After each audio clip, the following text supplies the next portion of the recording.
Film Club. Thank you very much for joining us for another episode of Film Club. I'm one of your hosts, Andy Harrison. With me, as always, it's Andy Donaldson. Hello. Every week in Film Club, we invite you along to watch a film with us. And this week, thanks to Chexar, we're inviting you to watch Children of Men.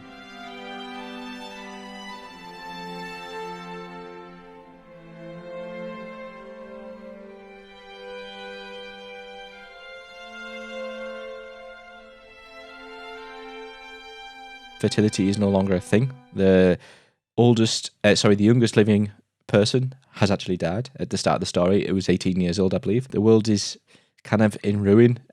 When the UK is one of the few surviving states, it's kind of got some sort of power, let's say. Mm-hmm. And it's about the main protagonist, which is Clive Owen, finds a girl who is pregnant. So 18 years have gone by. It's the first person that's been pregnant, and he needs to get to safety. It's directed by Alfonso Cuaron. And who we will know for Prisoner of Azkaban, Harry Potter, and recently Roma, if I recall. Yep, he kind of made it big with the film that I can never pronounce the name of, Y2 Mama Tabien, which is the film that got him Prisoner of Azkaban, and then from Prisoner of Azkaban he was able to get the funding for Children of Men. Children of Men, when I saw it in the cinemas, it was the film that made me know who Alfonso Cuaron was. It was the film that made me understand who he was, but if I'm honest, at the time that wasn't a good thing for me. The first time I watched Children of Men, I really, really didn't like it. Interesting. Now, over the years, I've seen scenes broken down. I've listened to people sort of discuss the film and sort of go over why it's considered such a classic. Now, revisiting it was an interesting experience because I was bringing back, this is only the second time I've watched it, so I was bringing back some of that first experience, and I was also bringing back some of the learnings and the teachings that I'd had over the years about why people appreciate this film. And I fell somewhere in the middle. I didn't come out of it loving it the way I wanted to, but I grew a slightly better appreciation for it than I had the first time around. I didn't particularly dislike the film. I always remember it had a really good concept. I always remember it's dark, it's grueling. I thought you just go through this kind of like experience in this film, but it never really was one to think, that was phenomenal, that film. It was class. It was always one that was Children of Men. Yeah, I remember that. It was quite an intense film, but like kind of slowly paced. Anyway, watching it again, still have the same opinion, but I don't hold it in such a high regard, if I recall. Like before, it was like kind of a one-off, like, yeah, really cool concept. And I agree, it still is, but there was parts about this film that I didn't particularly resonate with. So I want to go over some of the things why people really love this film. So first and foremost, the thing that grabbed me is this is Alfonso Cuaron, I think for the first time, partnering up with Emmanuel Lubezki. Do you know who Emmanuel Lubezki is? Hit me. He is one of the most important cinematographers of our time, because Emmanuel Lubezki makes some of the most beautiful and interesting, and particularly the one that's some of the most intricate films. He is responsible for sort of the big surge that we've had in recent memory of long shots, like really long shots. So obviously, he did Birdman, didn't he? We'll get into Children of Men and the two long shots in this particular film, but Emmanuel Lubezki also would go on to do Gravity. Obviously, same thing, but digitally enhanced in a very heavy way. He also did Birdman, you're right, and then he did The Revenant as well. And I was just looking here, I didn't realise. He kind of got his name for doing this sort of unusual wide-angle long shots that are very just intricately choreographed and frequently quite intense. And in Children of Men, there's a bunch. There's a bunch. There's kind of two that stand out for most people. I think it's the opening one and then the one in the car later on. Yes. And what they do so well is they manage to put you sort of in the scene. They make you feel like you're in that moment and you're feeling some of the emotions, I guess, and the sensations that those characters are feeling. He basically uses the one shot exactly how a one shot should be used. Now, what the film did, what Children of Men did, if you kind of contextualize it a little bit, is interesting because it's 2006 and it gives you this like dystopian future where the world has kind of gone to shit. Now, sitting here now, we are overrun with a lot of that content. Now, in 2006, this wasn't original by any means. Like, Children of Men clearly took a lot of inspiration from things like 28 Days Later and A Clockwork Orange. Yes. But what Children of Men does, and I think if you watch this film with a sort of 2020 pair of eyes, pun not intended, but I wish it was. If you watch that film now, I think clearly Children of Men laid the way for a lot of films. It laid the way in that sort of religious, allegorical, dystopian future sense for something like Book of Eli, in the way of a broken down society that's also got remnants of a government that's oppressing its people.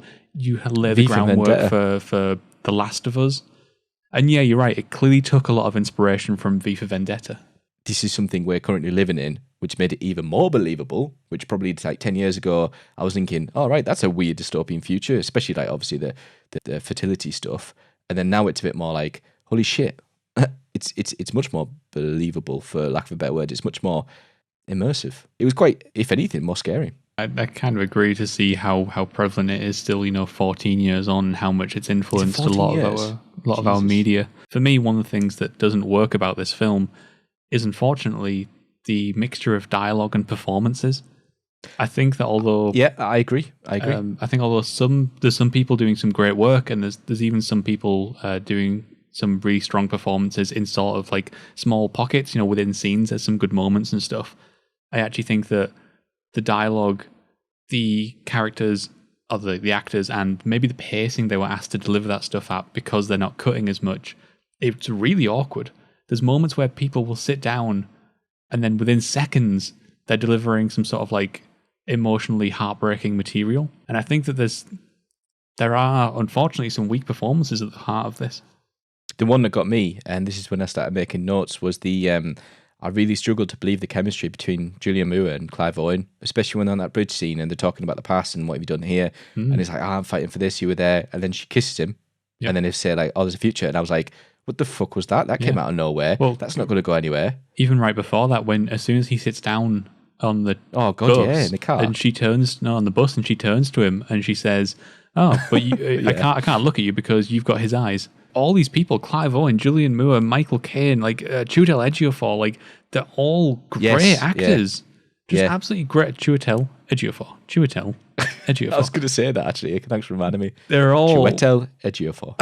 They're all great actors, but unfortunately, there's just something about. This is why I'm not blaming one thing, because it's somewhere between the actors, the directing, and the script writing. There's something in there that's causing a problem.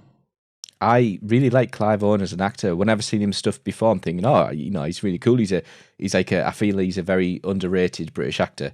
And this is the one film I remember him from, and I liked it before. I've seen a couple of others, like even stuff like a daft rom-com anyway. But my point is, when I saw him in this, I was thinking, your performance is almost like you're bored with life. Like your reaction with people is you got this like droll, monotonous kind of voice, and it really affects your ability to be impactful in that particular role. There's times that he's great. There are times that he's fucking fantastic in this film. But fucking hell, there are times where he's just like reacting to someone. It's just like, that's believable. Like obviously it's not believable. I mean, one of the things I want to give a little bit of a good positive enforcement for the film, I guess, is the production design is incredible. Like the way in which they build this slightly futuristic world. They said it, I think, about 20 years in the future. I think it's about 6 or 7 years in the future from us now. It's still somewhat grounded. They do a very nice application of like slightly developed technology where, I love the moment where they're walking past the paper stands, the newspaper stand sales, and it's like there's just moving images. It's a little bit Harry Potter. I particularly like the scene where her what do you call them, her nurse, the one that's looking after the pregnant lady.